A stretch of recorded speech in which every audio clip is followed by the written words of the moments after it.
snakes begin to leave their dens and experiment with solid food brought by their parents at the age of 3 to 4 weeks, and often emerge into the open in early May at about 6 weeks old.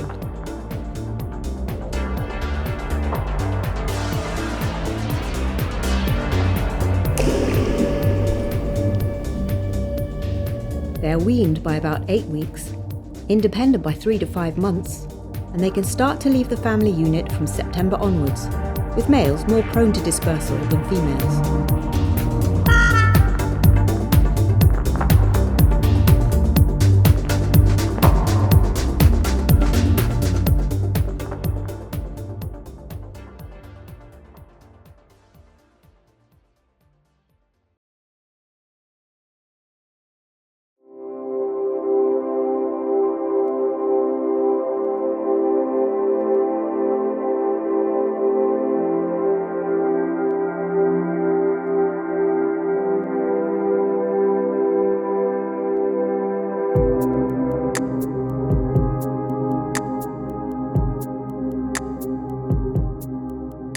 This next one shows how he used to greet his human with a hand lick or a finger chew. Although Paul admitted that it was a bit weird with his finger inside his mouth, rubbing the back of his teeth. Even so, the boy was always extremely gentle.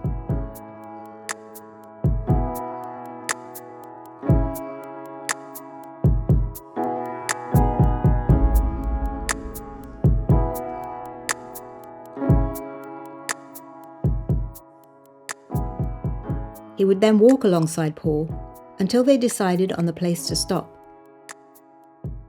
She was invariably with him, but remained at a distance until they were sitting.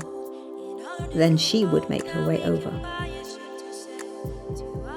There were also a couple of times when he greeted Paul by deliberately bumping noses. There was no doubt that Paul had been fully assimilated into their fox family when that happened.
The joy of seeing them waiting always brought a smile to Paul's face.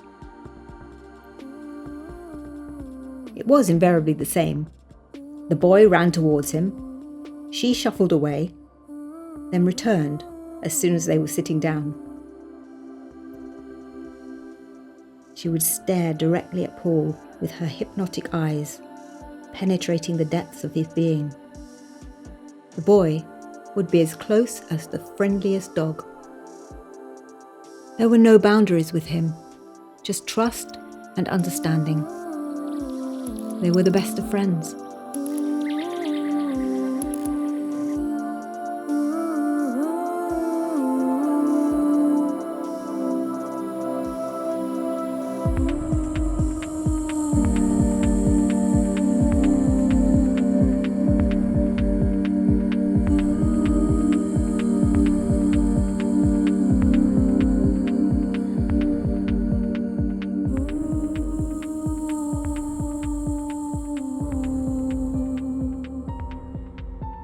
They taught Paul their ways and accepted him as part of their family unit.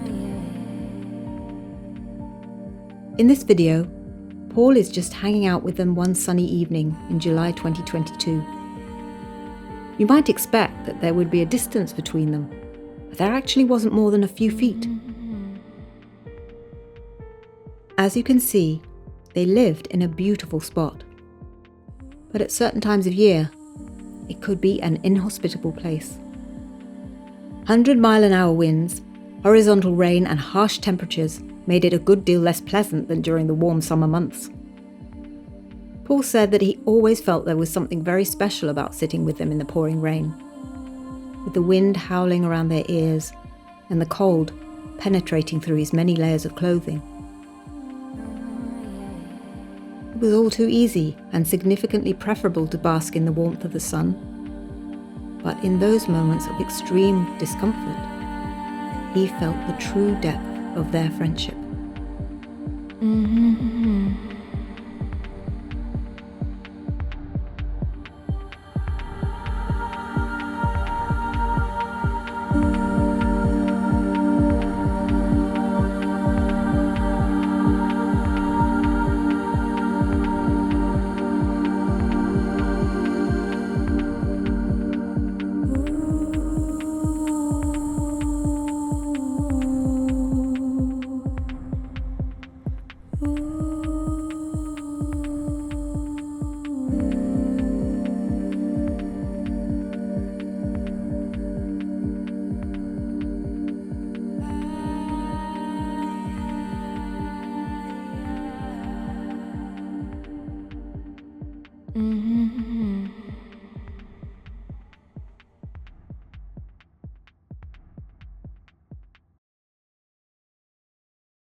This is from August 2022.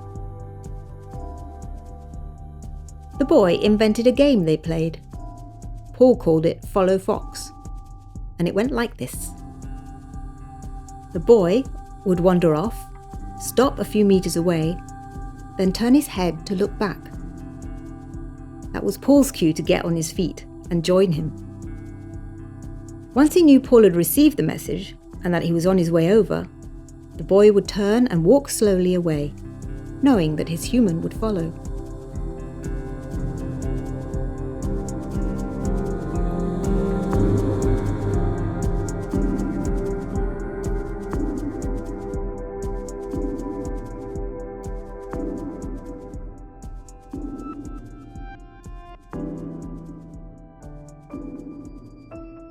The boy was aware that Paul was nowhere near as agile as he was, but it didn't stop him testing Paul's agility by walking through overgrown brambles, thistles and ragwort. He just did so more slowly than he would have done on his own. Fox paths are fine for them, but not for a human.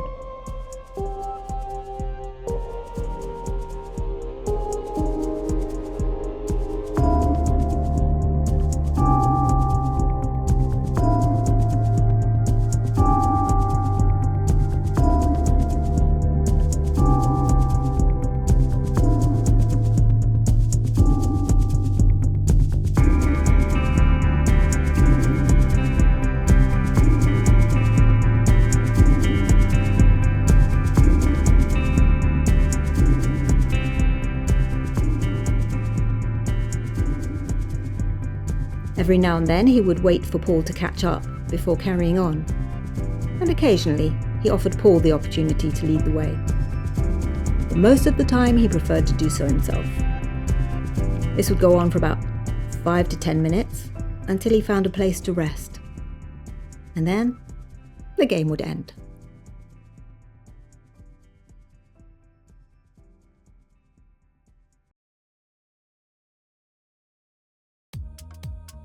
Occasionally, they would go on adventures further afield. The favourite was over the top of the downs to the south side and the cliffs overlooking the sea. The first time the boy suggested the trip, it was just the two of them. But after that, she often went too.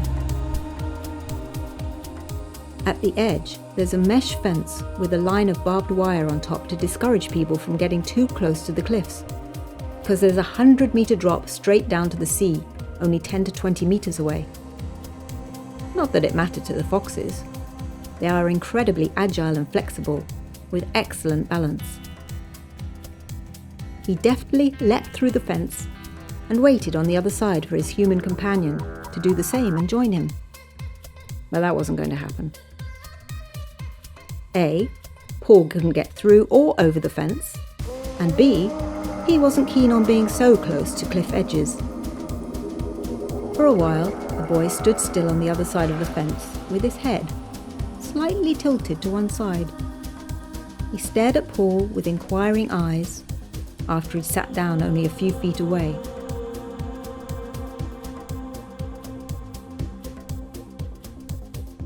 Then, the boy leapt back through, walked over and sat next to his human for a minute or two, offering encouragement. He quickly came to terms with the sad fact that his human companion was a bit of a lost cause. He went off on his own.